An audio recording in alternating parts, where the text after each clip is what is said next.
Hello, good morning. My name is Dipti Mishra. I work as an assistant professor in MJ College. Today we are going to learn the subject auditing of BCom final year. Auditing. Auditing basically क्या होता है? सबसे पहले हम ये समझते हैं कि ऑडिटिंग क्या होता है और ऑडिटिंग करता कौन है। ऑडिटिंग एक तरह से पूरा आपका एक कहना चाहिए एक तरह से रिपोर्ट बनाई जाती है ऑडिटिंग में कि एक बिजनेस या एक फर्म ने एक साल के ड्यूरेशन में किस तरह का ट्रांजैक्शन किया है, उसके किस तरह के क्रेडिट्स हैं, डेबिट्स हैं, क्या प्रॉफिट्स हैं, क्या लॉसेस हैं, जितने भी वाउचर्स उसको इनकर्ड हुए हैं वो कितने ऑथेंटिकेटेड हैं, वेरीफाइड हैं कि नहीं, जस्टिफाइबल हैं कि नहीं। मतलब एक बिज़नेस का जितना भी काम का लिखा जोखा है, एक बिज़नेस अपना जिस तरह से भी काम कर रहा है, जितना भी उसका कैश का या वाउचर्स के रूप में लेन देन है, इन सारी चीज़ों का प्रॉपर जो कहना चाहिए डॉक्यूमेंटेशन है, ये होता है ऑडिटिंग में। ठीक है। ऑडिटिंग कौन करता है? ऑडिटर्स करते हैं। ऑडिटर्स कौन होते हैं? ये एक प्रोफेशनल्स होते हैं और ये एक इंडिपेंडेंट बॉडी होती है जिसको कि बिजनेसमैन या ओनर हायर करता है अपनी कंपनी का ऑडिटिंग करने के लिए, अपनी कंपनी की ऑडिटिंग करने के लिए। ठीक है। ये ज़रूरी है हर बिजनेसमैन या फर्म के लिए कि वो एटलीस्ट ईयर में एक बार वो ऑडिटिंग कराए ही कराए। ऑडिटिंग का ओरिजिन, ऑडिटिंग वर्ड का ओरिजिन हुआ है लैटिन वर्ड ऑडियोर से। इसकी मीनिंग होती है to hear. It is direct from the Latin word audire which means to hear. In the same way the auditor, meaning of the word auditor is means to hear और hearer, a person who hears. तो auditor basically वो person है जो सुनता है। किसकी सुनता है? बिजनेस फर्म की या ऑर्गेनाइजेशन की।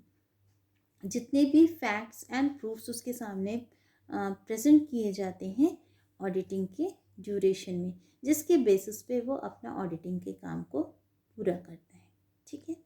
सबसे पहले हम ये देखते हैं कि स्कोप क्या है ऑडिटिंग का या ऑडिटर का क्या स्कोप है।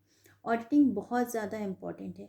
अभी के सारे गवर्नमेंट रूल्स के अकॉर्डिंग एटलीस्ट साल में एक बार आपको ऑडिटिंग करनी ही करनी है। या फिर फर्म्स, जो इंडिविजुअल फर्म्स हैं या जो ऑर्गेनाइजेशंस हैं, वो अपने हिसाब से कंटिन्यूस ऑडिटिंग भी करा सकती हैं, पार्शियल ऑडिटिंग होती है, टाइम इंटरवल एक कहना चाहिए एक प्रॉपर टाइम इंटरवल के साथ भी वो ऑडिटिंग करा सकते हैं। ठीक है। अपने नीड्स के अकॉर्डिंग आप ऑडिटिंग करा सकते हैं, but it is mandatory to held this auditing at least once in a year. ठीक। अब हम देखते हैं कि इसकी कैरेक्टरिस्टिक्स क्या क्या हैं। ऑडिटिंग की कैरेक्टरिस्टिक्स, सबसे फर्स्ट है there must be an institution. ये बिल्कुल ज़रूरी है कि जो आपका ऑडिटिंग है या जो आपका ऑडिटर है वो किसी न किसी इंस्टीट्यूशन से हो, चाहे वो गवर्नमेंट हो या प्राइवेट इंस्टीट्यूशन से हो। आप वहीं से किसी पर्सन को ही हायर करके अपनी ऑडिटिंग करा सकते हैं। ठीक है। उसके बाद an auditor must be an independent person. Auditor कौन होना चाहिए? एक इंडिपेंडेंट पर्सन होना चाहिए। इंडिपेंडेंट पर्सन मतलब उस पर किसी का भी जोर ना हो। आप उसको ब्राइब करके उससे अपना काम नहीं निकलवा सकते हैं, या वो आपको धोखा दे करके कोई गलत ऑडिटिंग नहीं कर सकता है। किसी थर्ड पार्टी के प्रेशर में आकर आपके साथ कोई गलत डॉक्यूमेंटेशन प्रेजेंट करके आपके बिजनेस या फर्म्स को लॉस नहीं पहुंचा सकते हैं। इसीलिए उसका एक इंडिपेंडेंट बॉडी होना ज़रूरी है जिसपे किसी का भी बस ना चले, वो बिल्कुल इंडिपेंडेंटली अपने फ्री विल से काम कर सके। ठीक। Next, to examine truthfulness and fairness of books. Basically auditing में क्या हम देख रहे हैं कि एक बिजनेस का ईयरली जितना भी ट्रांजैक्शंस है वो सही है या नहीं, जितना भी कैश है, क्रेडिट है, जो भी सारी चीज़ें हैं वो प्रॉपर हैं कि नहीं, जितने भी वाउचर्स, बिल्स या इस तरह के जितने भी लेन देन होते हैं बिजनेस में वो प्रॉपर हैं कि नहीं, ऑथेंटिकेटेड हैं कि नहीं, ये सारी चीज़ें ऑडिटर देखता है। तो यहाँ पे वो यही देखता है कि जितने भी अकाउंट्स उन्होंने मेंटेन किए हैं, जो भी बैलेंस शीट मेंटेन की है, जो प्रॉफिट एंड लॉस अकाउंट्स उन्होंने मेंटेन किए हैं, वो बिल्कुल प्रॉपर हैं कि नहीं। तो वो बेसिकली क्या कर रहा है, एग्जामिन कर रहा है सारे बुक्स की ट्रुथफुलनेस को, कि वो सच्ची हैं कि नहीं, वो फेयर हैं कि नहीं, सही सारी एंट्रीज हैं कि नहीं, जितना भी अमाउंट दिखाया जा रहा है वो सारा सब कुछ सही है कि नहीं। नेक्स्ट है आपका use of vouchers. Vouchers basically वो एक तरह का बिल होते हैं कि जिस पे लिखा होता है कि मैंने यहाँ से ये सामान ख़रीदा है, इस डेट पे ख़रीदा है, मैंने इतने पैसे दिए हुए हैं। वाउचर एक मतलब कहना चाहिए कि एक प्रूफ की तरह काम करता है बिज़नेस में। चाहे ये क्रेडिट में भी हो सकता है कि मैंने आधा पैसा दिया है, आधा बाद में दूंगा, ठीक है। तो ये सारी जितनी भी डिटेल्स हैं लेन देन की, वो इस वाउचर पे मेंटेन्ड होती हैं। अब इसमें पॉसिबिलिटीज़ ये बनती हैं कि ये वाउचर सही भी हो सकते हैं या फॉल्स वाउचर्स भी हो सकते हैं। तो ऑडिटिंग में हम ऑडिटिंग प्रोसेस में ऑडिटर ये देखता है कि जितने भी इस तरह के वाउचर्स या बिल्स उसके सामने प्रेजेंट किए जा रहे हैं वो कितने ऑथेंटिकेटेड हैं, वो कितने फेयर हैं, झूठे वाउचर्स तो नहीं हैं, ये सही है कि नहीं, जो अमाउंट लिखा है वो सही है कि नहीं, जिस पर्पस के लिए लिखा है ये उसी पर्पस के लिए पैसा यूज़ हुआ है कि नहीं। इस तरह की भी जितनी इन्वेस्टिगेशन है या डिटेल्स हैं, ये सारे फैक्ट्स को कलेक्ट करना भी ऑडिटर का काम होता है। Next, to get necessary clarification. अभी हमने बात करी कि जितने भी वाउचर्स हैं उसका ऑथेंटिकेशन देखना किसका काम है, ऑडिटर का काम है। तो यहाँ पे उसको जो भी बिल कंपनीज या ओनर्स जो उसको फॉर्म्स प्रोवाइड करा रही हैं, तो उसके रिगार्डिंग उनको क्लियरिफिकेशन प्रॉपर देना ज़रूरी है कि इस पैसे को हमने इसी पर्पज़ के लिए ही यूज़ किया है, हमने अपने बिज़नेस का ये पैसा इस चीज़ में यूज़ किया, इस मशीन्स को लाने में यूज़ किया, यहाँ के रॉ मटेरियल्स लाने में यूज़ किया, यहाँ के प्रोडक्शन में यूज़ किया, या हमने किसी को दे दिया है, डेबिट कर दिया है किसी के अकाउंट में। जिस भी चीज़ के लिए वो पर्पस के लिए वो यूज़ कर रहा है, वो उस चीज़ को प्रॉपर उसका क्लैरिफिकेशन देना बनता है। कंपनीज उसको प्रॉपर क्लैरिफिकेशन देंगी ही देंगी, ठीक है। Next, verification of profit and loss and economic position. जितना भी प्रॉफिट एंड लॉस है और उसकी एग्जैक्ट इकोनॉमिक पोजीशन क्या है। Profit and loss in the sense कि कंपनी को या बिजनेस है जो, उसको कितना प्रॉफिट हो रहा है, कितना लॉस हो रहा है। जब हम ऑडिटिंग कर रहे हैं, जैसे कि हम अकाउंटिंग करते हैं, तो हम सारा डेटा कलेक्ट करते हैं साल भर का और देखते हैं कि कितना प्रॉफिट एंड लॉस हो रहा है। तो सेम वे में ऑडिटिंग को भी हम देखते हैं कि एक ईयर में सारी चीज़ों को कंसिडर्स करते हुए, सारे एक्सपेंसेस और लॉसेस को कंसिडर करते हुए, सारे पेमेंट्स को कंसिडर करते हुए एक फर्म को कितना प्रॉफिट हो रहा है या फिर उससे कितना लॉस हो रहा है, ये चीज़ देखेंगे। दूसरी बात, उसकी इकोनॉमिक पोजीशन क्या है, मार्केट में उसका इकोनॉमिक पोजीशन क्या है। इकोनॉमिक पोजीशन मतलब उसकी कहना चाहिए उसके पास जो पैसे हैं या जितना कैपिटल वो इन्वेस्ट कर रहा है, या कहना चाहिए मार्केट के हिसाब से, मार्केट की सर्टेन डेट के हिसाब से, जिस डेट पर आप ऑडिटिंग कर रहे हैं उस डेट पर उसकी फाइनेंशियल पोजीशन कैसी है उस कंपनी की, ठीक है। नेक्स्ट होता है टू फॉलो द प्रिंसिपल्स।